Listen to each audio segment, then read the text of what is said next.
Self enumeration form आपको कैसे भरना है आज की वीडियो में मैं आपको बताऊंगी। जो आपके बीएलओ द्वारा आपको दिया गया है उस फॉर्म को आप कैसे भरेंगे आज की वीडियो में आप जान पाएंगे। ये बहुत ही आसान तरीके से आपको समझाया जाएगा और आपको ये वीडियो देखने के बाद इस फॉर्म को भरने में कोई परेशानी नहीं होगी। जैसा कि आप स्क्रीन पर देख सकते हैं, एक ऐसा फॉर्म आपको आपके बीएलओ द्वारा दिया जाएगा जो इन्यूमरेशन फॉर्म है।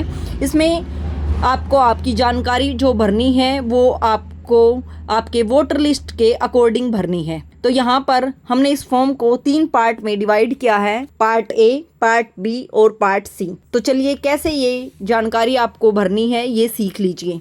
सबसे पहले मैं आपको बता दूं, सेल्फ इन्यूमरेशन के लिए आपको आपकी क्या क्या जानकारी चाहिए वो मैं आपको बता रही हूँ। आपको सबसे पहले यह देखना है क्या 2002 की लिस्ट में आपका नाम था, यानी कि 2002 की जो वोटर लिस्ट में आपका नाम था या नहीं था।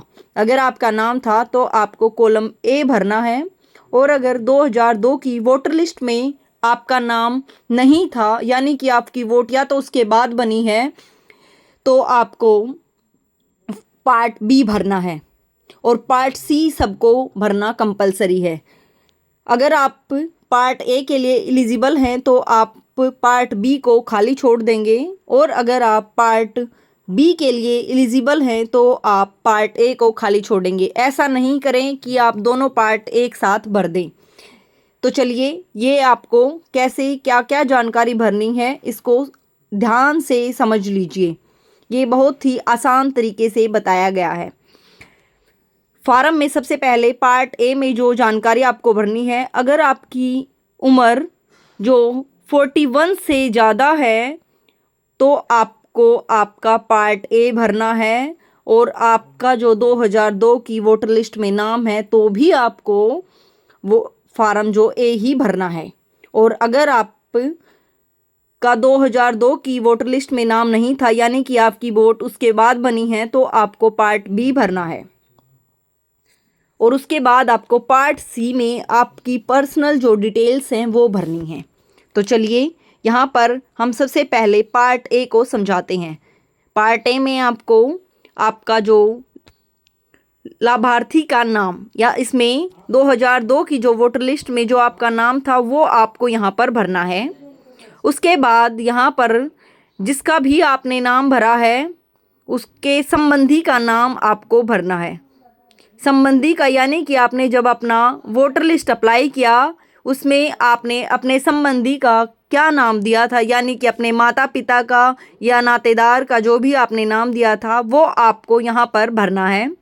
उसके बाद आपसे पूछा जा रहा है कि जिसका आपने ये नाम दिया है उससे आपका क्या संबंध है। इसमें आपको अपना नातेदार के साथ रिलेशन बताना है, वो आप यहाँ पर फिल करेंगे।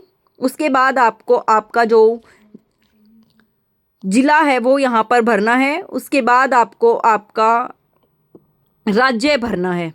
ये सारी जानकारी आप इसमें भरेंगे, और आपको जो आपकी 2002 की वोटर लिस्ट में आपका जो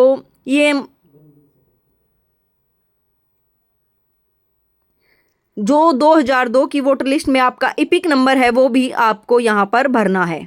अगर आपके पास ये जानकारी नहीं है तो ये जानकारी आपको अपने बीएलओ की मदद से मिल जाएगी, और अगर आप खुद से इसको जानकारी को भरना चाहते हैं तो एक और वीडियो मैंने बनाई है जिसमें मैंने इस पूरी अच्छे तरीके से बताया गया है कैसे आप 2002 की वोटर लिस्ट को डाउनलोड कर सकते हैं। तो ऐसे ये आपको जानकारी भरनी है। उसके बाद आपको अपने विधानसभा निर्वाचन क्षेत्र में आपका जो नाम है वो भरना है। ये आपको आपके बीएलओ की मदद से पता चलेगा। उसके बाद आपके पास पार्ट बी होगा। पार्ट बी में आपको तब फिल करना है जब आप 2002 की वोटर लिस्ट में आपका नाम नहीं था, यानी कि आपकी वोट उसके बाद बनी है, परंतु आपके जो नातेदार है उसकी वोट 2002 से पहले बन चुकी है। ऐसी कंडीशन में आप पार्ट बी भरेंगे, और आपकी उम्र 41 से कम है तो आपको ये भरना है। इसमें आपको आपका जो नाम है वो भरना है। उसके बाद आपका इपिक नंबर है वो भरना है, उसके बाद आपके जो संबंधी का यानी कि आपके माता पिता या और आपके नातेदार जिसके भी आपने वोट बनवाते टाइम नाम दिया था वो आपको यहाँ पर भरना है। उसके बाद आपको जिसका आपने नाम दिया है उससे आपका क्या संबंध है ये यहाँ पर भरना है। इसके बाद आपको आपका ज़िला भरना है और ज़िला भरने के बाद आपको आपका राज्य का जो नाम है वो भरना है। उसके बाद विधानसभा निर्वाचन क्षेत्र का जो नाम है वो भरना है। ये आपको सारी डिटेल आपके BLO से पता चल जाएगी। आपका विधानसभा में क्षेत्र क्या है, क्षेत्र का जो नाम क्या है, आपका जो सीरियल नंबर है वो क्या है और क्रमांक नंबर क्या है, ये आपको आपके BLO की मदद से पता चल जाएगा। तो उसके बाद आपको पार्ट C की तरफ जाना है। पार्ट C में आपको आपकी जो जानकारी है वो भरनी है, जो आपकी पर्सनल डिटेल है वो आपको पार्ट C में भरनी है। उम्मीद करती हूँ आपको पार्ट A और पार्ट B के बारे में कोई डाउट नहीं रहा होगा। ये डाउट आपके क्लियर हो गए होंगे। यहाँ तक फॉर्म आपको आसानी से समझ आ गया होगा। अगर फिर भी आपको कुछ चीज़ें समझ नहीं आती तो आप कमेंट करके मुझसे पूछ सकते हैं। और अगर आपको वीडियो पसंद आए तो वीडियो को लाइक ज़रूर कीजिए और चैनल पर अगर आप पहली बार आए हैं तो चैनल को सब्सक्राइब कर लीजिए, क्योंकि हमारे चैनल पर इस तरह की नई नई जानकारियाँ आती रहती हैं। तो चलिए अब हम आपको पार्ट C कैसे भरना है वो बताते हैं। पार्ट C में आपको जो स्क्रीन पर दिख रहा है ये सारी डिटेल भरनी है। यहाँ पर आपको आपकी जो जन्म तिथि यानी कि आपकी जो डेट ऑफ बर्थ है वो भरनी है। उसके बाद आपको आपका आधार नंबर भरना है। यहाँ पर सेकंड जो ऑप्शन आपको दिख रहा है उसमें आपको आपका आधार नंबर भरना है और आधार नंबर के बाद आपसे आपका जो मोबाइल नंबर है वो भरना है। आपको आपका ऐसा मोबाइल नंबर भरना है जो चालू कंडीशन में हो, यानी कि आपके पास इस पर नोटिफिकेशन अगर फ्यूचर में कोई आए तो वो आ सके। उसके बाद आपके पिता या अभिभावक का नाम आपने आपके पिता का, या अगर आपके पिता नहीं हैं तो आपने जिसका भी आप अभिभावक है उसका नाम दिया है तो वो भरना है, पर यहाँ पर आप अपने पिता का नाम ही भरेंगे। उसके बाद पिता या अभिभावक का जो इपिक नंबर है वो आपको यहाँ पर भरना है। और इस इपिक नंबर के लिए जो जिनकी नई शादी हुई है जिन महिलाओं की, उन महिलाओं को ये आपका जो पिता का है वो आपके मायके से पता चलेगा, वो आपको डिटेल वहाँ से मंगवा लेनी है और फिर आपको यहाँ पर भरना है।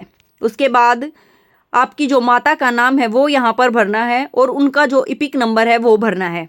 उसके बाद यहाँ पर आपको आपके पति या पत्नी का नाम भरना है। उसके बाद आपको पति या पत्नी का जो इपिक नंबर है वो भी यहाँ पर भरना है। ये सारी जानकारी उम्मीद करती हूँ आपको अच्छे से समझ आ रही होंगी। उसके बाद नीचे आपको आपके सिग्नेचर करने हैं। यहाँ पर नीचे ऑप्शन दिया गया है जहाँ पर आपको आपके सिग्नेचर करने हैं। ये सिग्नेचर करने के बाद ये फॉर्म आपका कंप्लीट हो जाएगा। उम्मीद कर रही हूँ आपको सारी जानकारी अच्छे से समझ आ गई होगी। मैंने ये जानकारी बहुत ही आसान तरीके से आप लोगों को समझाई है। अगर फिर भी आपका कोई डाउट है तो आप कमेंट करके मुझसे पूछ सकते हैं और अगली वीडियो आपको किस टॉपिक पर चाहिए आप कमेंट करके हमें बता सकते हैं। इससे हमें वीडियो बनाने में आसानी होगी और आपके भी डाउट ईजिली क्लियर हो जाएंगे। धन्यवाद।